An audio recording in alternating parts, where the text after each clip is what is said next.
No one spoke when the emperor entered, not because of reverence, because of the thing behind him. Every species in the assembly chamber, scaled, feathered, multi-limbed or amorphous, held their collective breath as the skeletal figure floated across the obsidian floor. The emperor's thin, bone-white form glowed faintly, robes trailing like smoke, face hidden beneath a hood that had not moved in 4 centuries. But all eyes were on what followed. Him, the human, 2 meters tall, jet-black armor that made no sound when it moved, no insignia, no rank, just presence. No one knew his name, no one dared ask. He never spoke, he never blinked. And when he looked at you, even across the room, it felt like your organs were trying to hide behind your spine.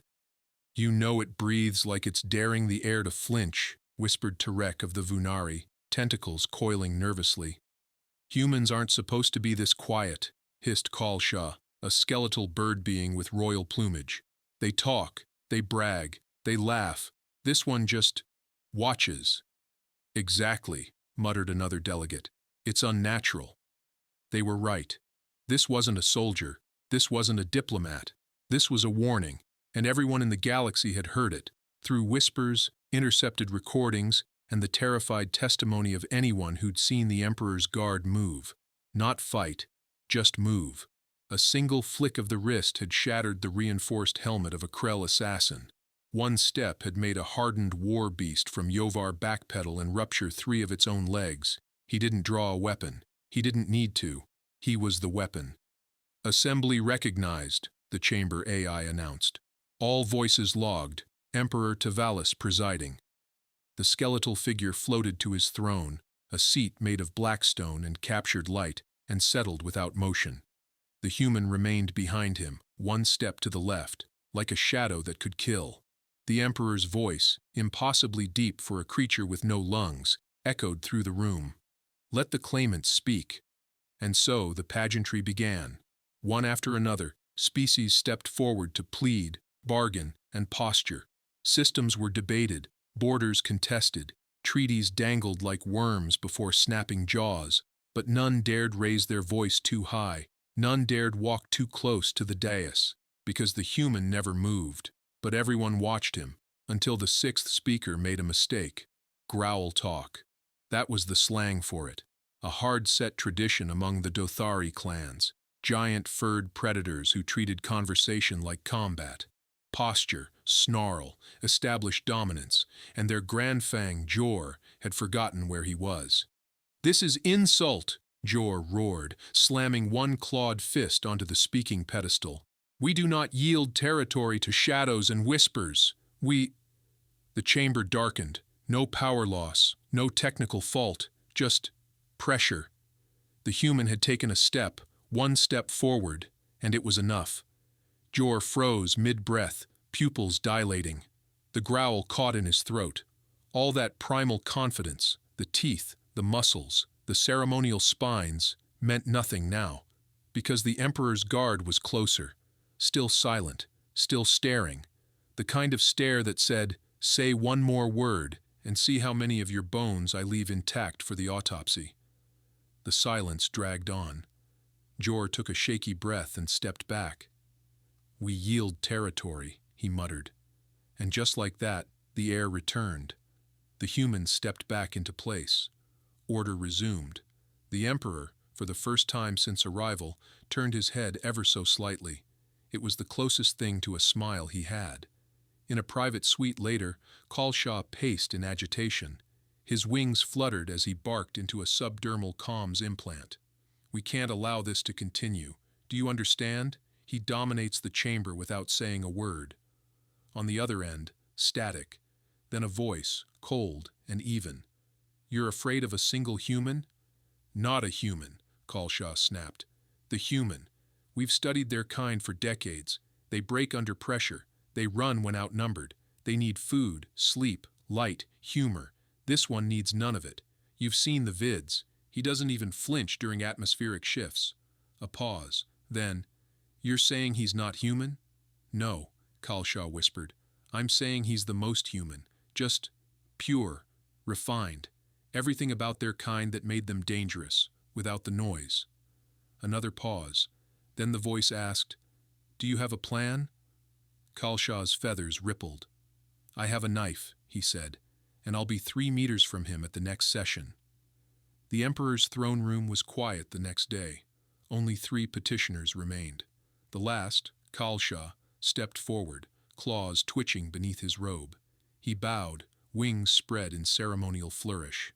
"Great Tavalis," he said smoothly, "we bring a gift." From his sleeve, a blade slid into his palm.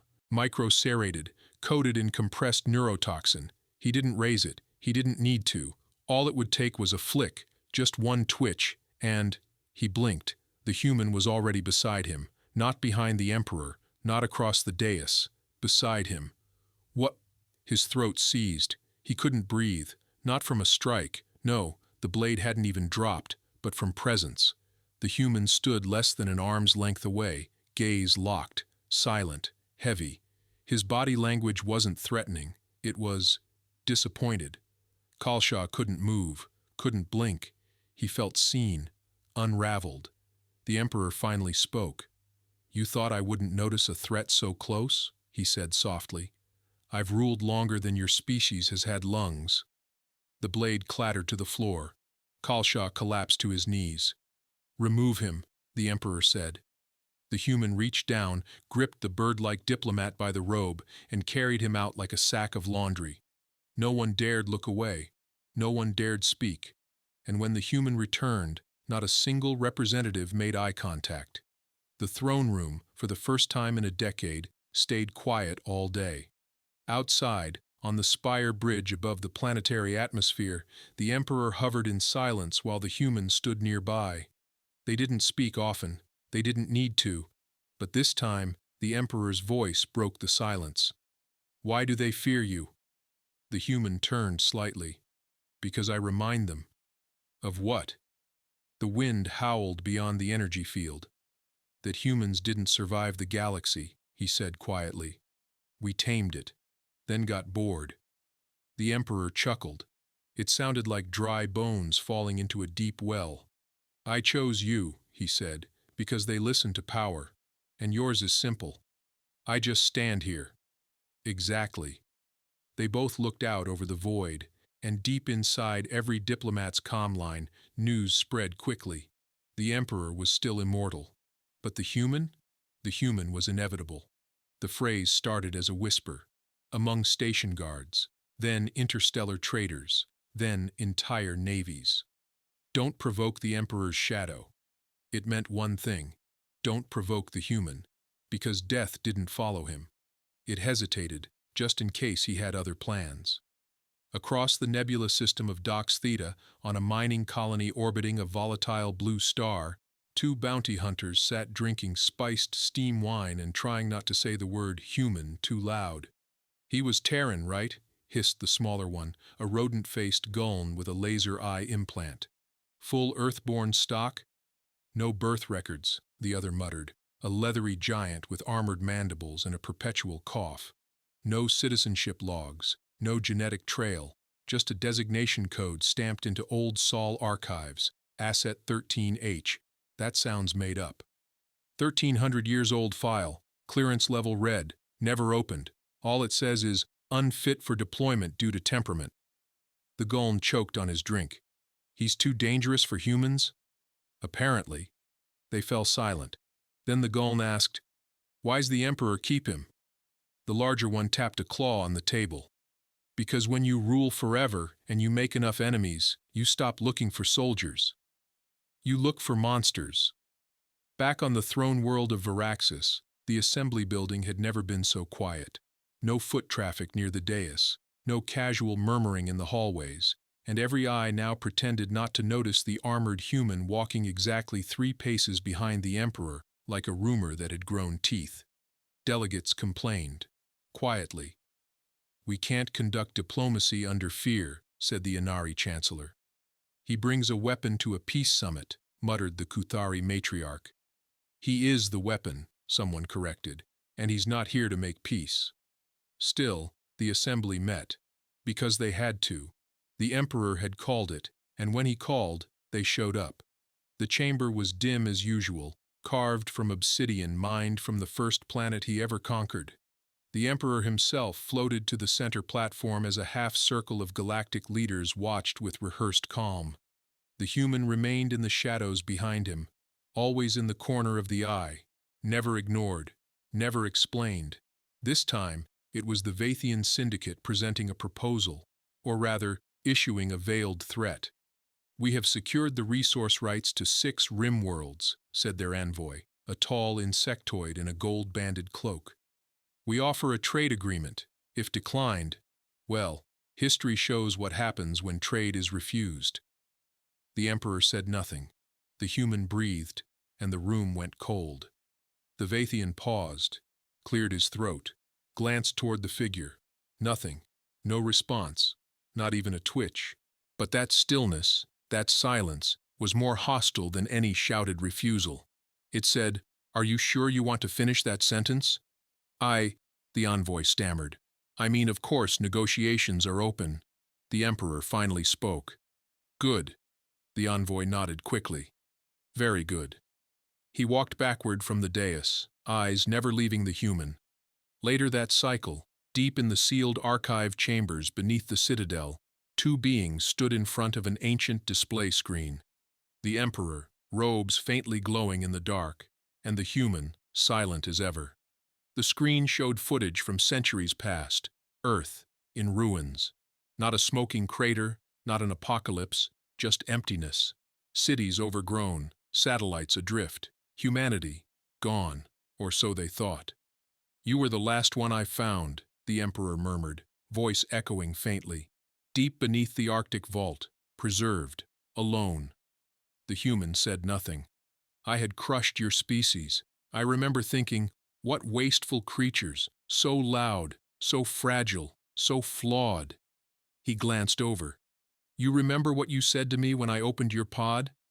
The human's voice came, quiet and dry, like stone rubbing against itself.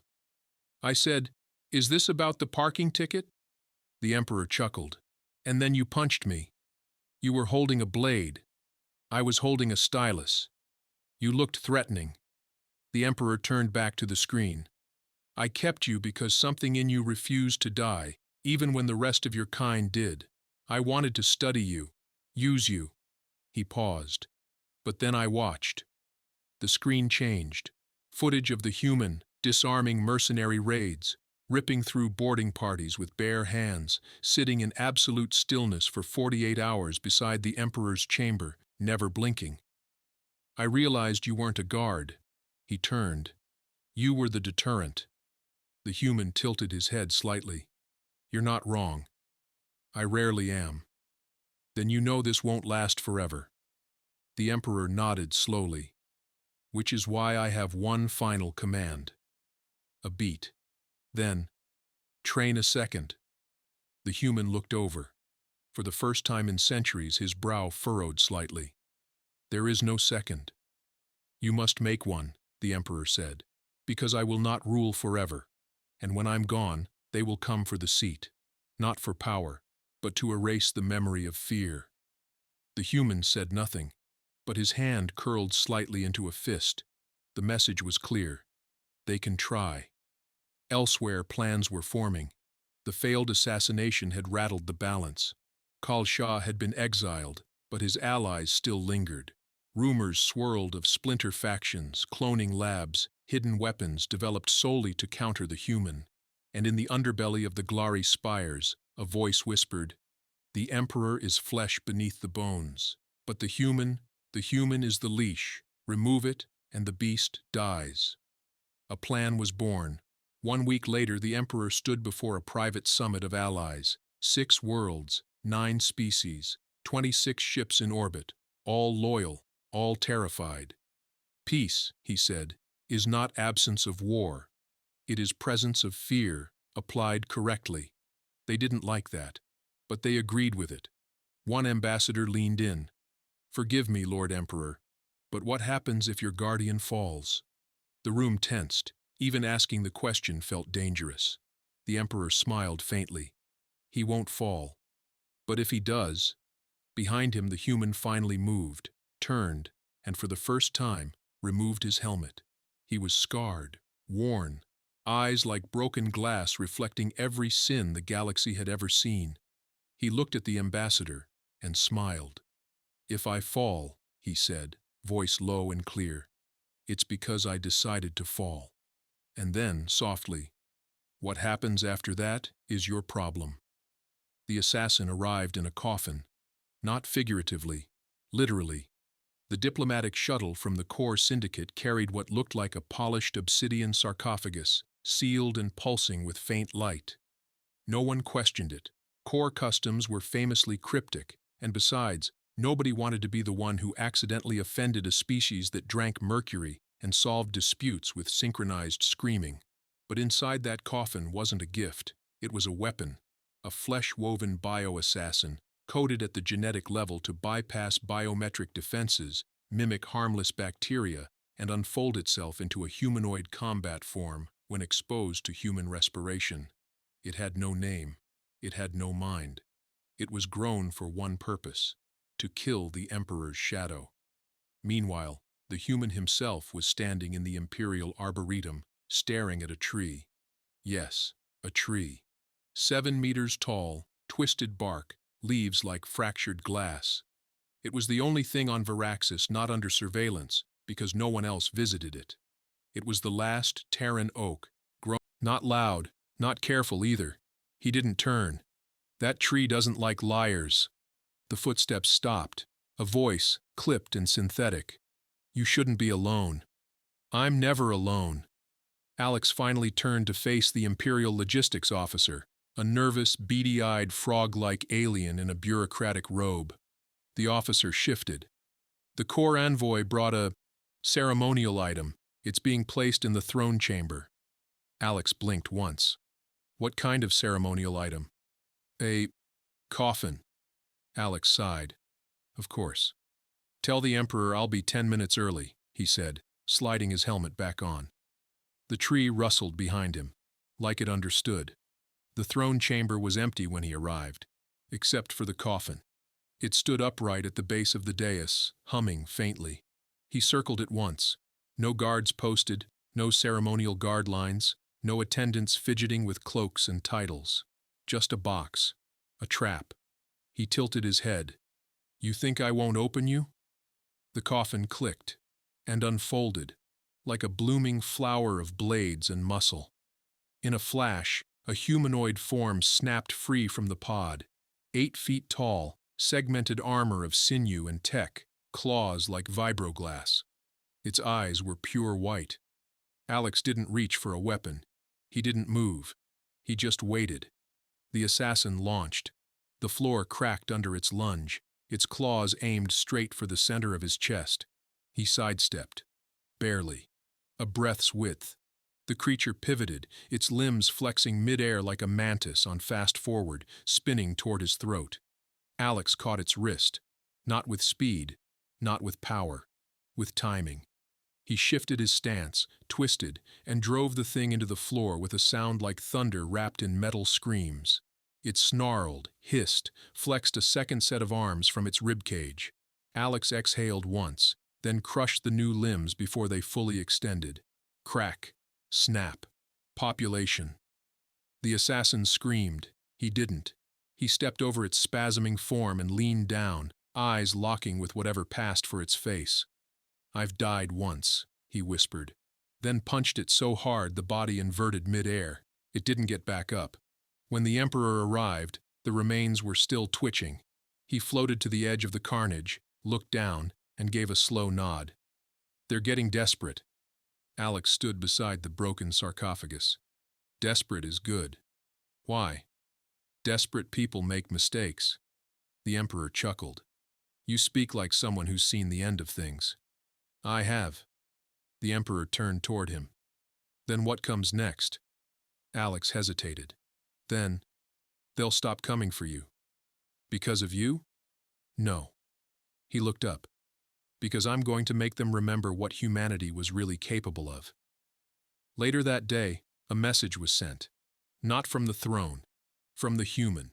Unencrypted. Public. Broadcast across every major comms network. He stood alone in the throne room, the remains of the assassin behind him, his voice calm. This was the best they had. A pause. I didn't break a sweat. Another pause.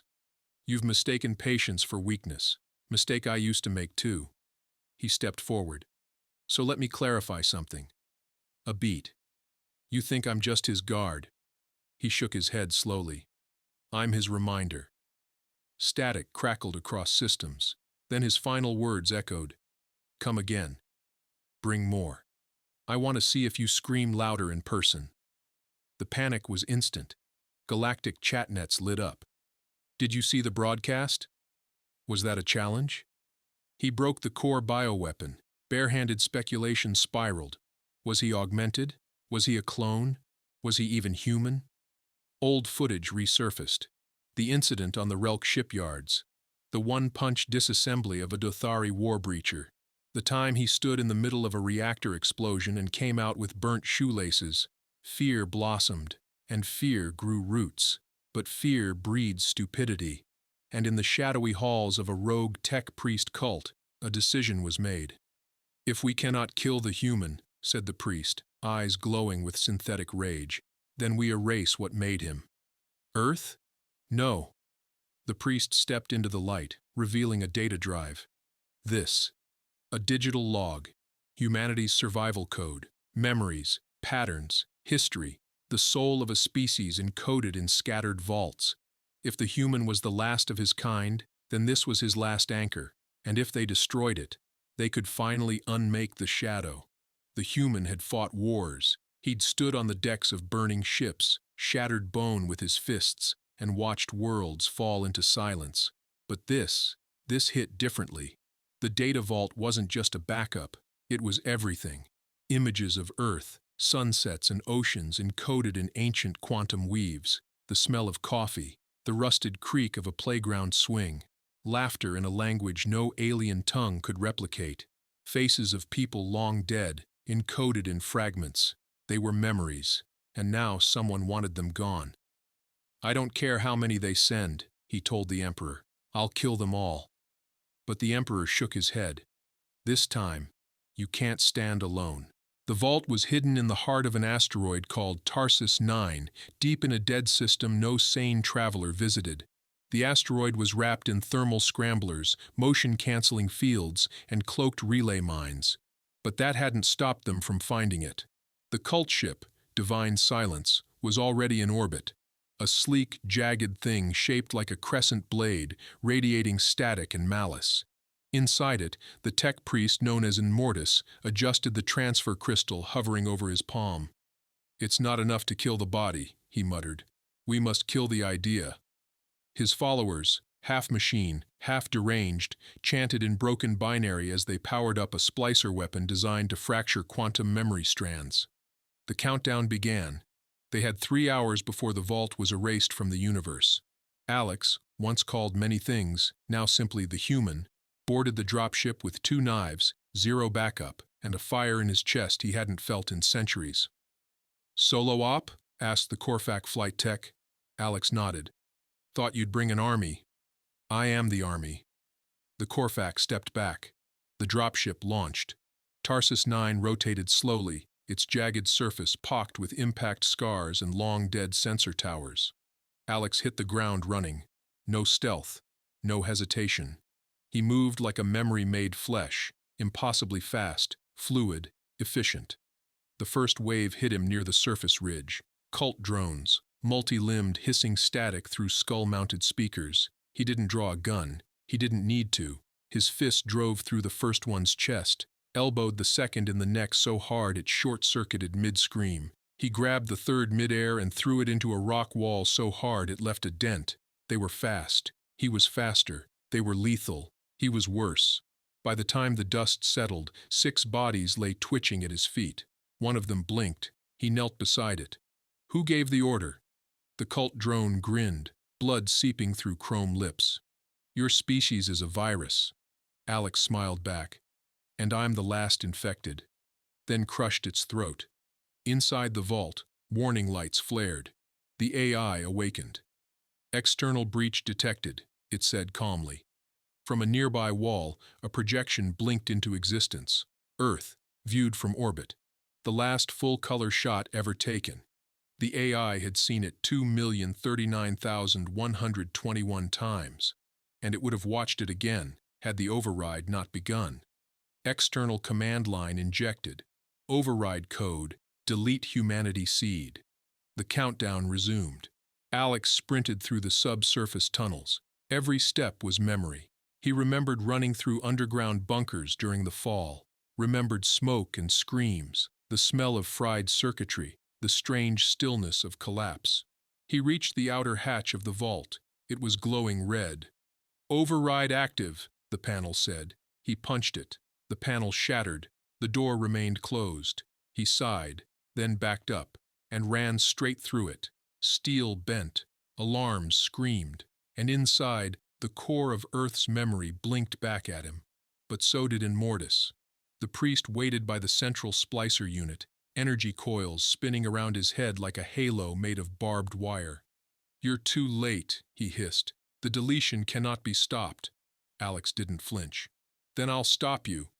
Immortus raised a hand. A whip of pure plasma burst from his wrist, wrapping toward Alex's throat. Alex ducked, rolled, and came up with a rock in his hand. Not a weapon, a rock. He slammed it into the priest's head, once, twice.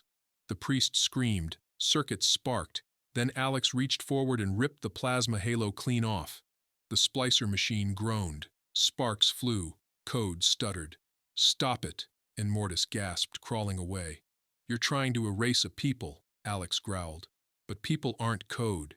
He smashed the console. "They're moments," smashed another. "They're memories." One more. "They're what happens when no one's watching."